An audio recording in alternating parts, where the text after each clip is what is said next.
Bonjour, dans cette vidéo, je vais vous présenter un extrait d'une partie entre David Navarra et Hikaru Nakamura. Si ce n'est pas encore fait, je vous invite à cliquer sur le bouton s'abonner pour recevoir mes prochaines vidéos. Donc cette partie s'est jouée entre David Navarra et Hikaru Nakamura. Elle s'est jouée au tournoi de Saint-Louis en 2017. C'était un tournoi de parties rapides. Donc ça, c'est une position extraite de leur partie. C'est une fin de partie.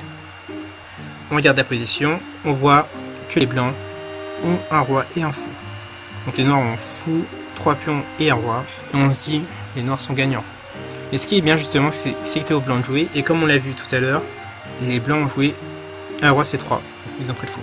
Tout simplement, cette position justement, elle est très intéressante. Et elle nous permet de voir ce qui est le plus fort entre 3 pions et un fou dans une finale.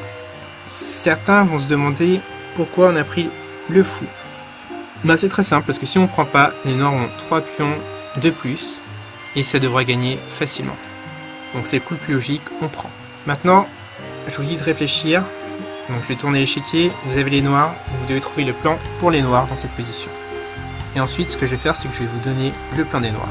Donc n'hésitez pas à mettre sur pause pour réfléchir.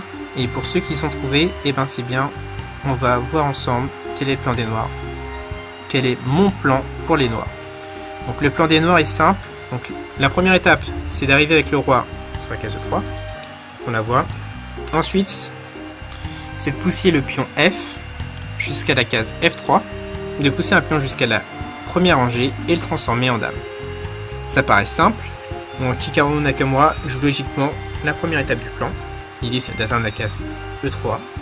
Roi F6. Donc le roi blanc va s'approcher du pion A3, tout simplement parce que les blancs veulent prendre le pion A car il est dangereux. Il a 2 cases de dame, c'est un pion passé. Si on joue roi D3 avec les blancs, les noirs ont juste qu'à pousser le pion et ils arrivent à dame. Donc il faut faire très attention. Et le mieux, c'est de capturer ce pion qui est dangereux et qui nous fait peur. Donc le roi blanc s'approche du pion noir. Roi B3, logique. On veut se débarrasser du pion A3 qui est fort. Ensuite, les noirs continuent leur plan. Qui joue au roi E5. Les blancs prennent le pion qui était dangereux. Ils se sentent mieux. Mais le problème, c'est que la position, elle n'est pas très bonne pour eux. Ou plutôt, elle est très mauvaise. Mais quand même, il y a moyen de se tromper avec les noirs. Donc dans cette position, essayez de trouver le coup des noirs. Alors il y a 2 approches. Celle que Hikaru a jouée et mon approche qui est de suivre le plan. Donc là, Hikaru Nakamura a joué F5. Donc si vous avez joué F5, c'est que vous êtes du niveau d'un grand maître. En tout cas dans ce type de position. Moi j'ai joué roi D4. Donc le plan des blancs, c'est d'empêcher les pions d'arriver à dame. Donc l'idée, c'est avec le roi blanc d'arriver sur la case G3. Moi c'est ce que j'aurais choisi comme plan pour les blancs, même si c'est un peu long. Il passe par la case B3. Maintenant, moi je joue en E3. J'ai achevé une partie de mon plan, la première étape. Les blancs peuvent jouer soit fou D5 ou soit roi C2. Donc roi C2 pour suivre le plan justement. Donc moi je vais jouer F5, deuxième étape du plan. Ils peuvent jouer B3, ce que conseille l'ordinateur. Là j'ai pas l'étape de base, mais pour moi c'est plus logique de faire le coup que j'ai pensé, qui est roi D1. Et ensuite avec les noirs on joue roi F2 et c'est gagnant.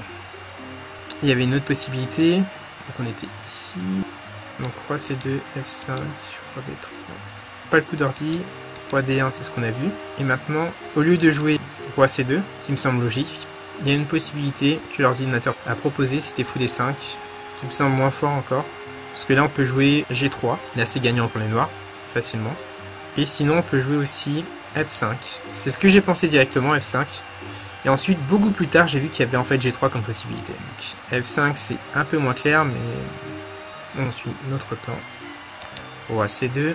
Et là on peut jouer F4. Toujours on suit notre plan. Roi D1. Là par contre on est obligé un peu de changer notre plan et on joue roi F2. Et là c'est totalement gagnant. Enfin, il n'y a plus qu'à pousser les pions, on arrive à dame. Donc Hikaru Nakamura joue F5. Donc s'il a joué, c'est qu'il avait ses raisons et que ça devait être gagnant. Après même les grands maîtres font des erreurs, surtout dans les parties rapides. Mais là la position est vraiment simple à jouer, surtout pour un joueur de ce calibre. Donc je pense que s'il a joué F5, c'est que ça devait pas être si mauvais que ça. Et ça l'était pas, donc c'est ce que j'ai vu plus tard en analysant la partie. Donc les blancs ont joué au roi B3. Maintenant les noirs, on va retourner à la première phase du plan. Ils vont jouer au roi D4. pour empêcher le roi d'aller sur la case C3. Donc les noirs vont jouer roi D3, ils vont attendre que les blancs jouent, et les blancs vont jouer roi C2. Enfin pour moi l'idée c'est d'aller en G3, mais pour y aller on est obligé de passer par la case C2 et D1. Enfin on n'est pas obligé, mais si on essaie de passer par un autre chemin, cet autre chemin sera beaucoup plus long. Donc les blancs ont joué roi C2. Et ici, donc j'avais fait analyser la position par l'ordinateur. Et l'ordinateur met un point d'exclamation pour le prochain coup des noirs. Qui est en fait juste la première étape du plan. Donc je vous laisse trouver, mais tellement d'indices que c'est facile. Qui est roi E3. Et une chose intéressante, c'était que la position était égale en fait. Si on joue F4. Donc F4 c'est une erreur. On joue roi D2 et c'est égal. Par exemple, sur roi D1, roi F2. On va voir ce que propose l'ordinateur en couleur. L'ordinateur propose fou H1. Bon là on peut faire F4. Pas de risque, c'est tellement gagnant. Plus qu'à pousser les pions et on arrive à dame.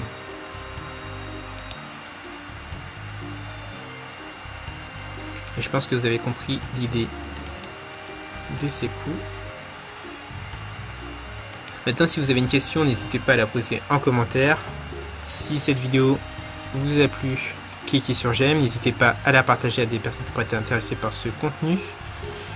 Pour vous remercier, je vous donne une vidéo bonus où j'explique comment faire pour gagner 50 points FI dans un tournoi. C'est ce que moi j'ai appliqué et qui a fonctionné. Donc, pour être un peu plus transparent, j'étais 1813.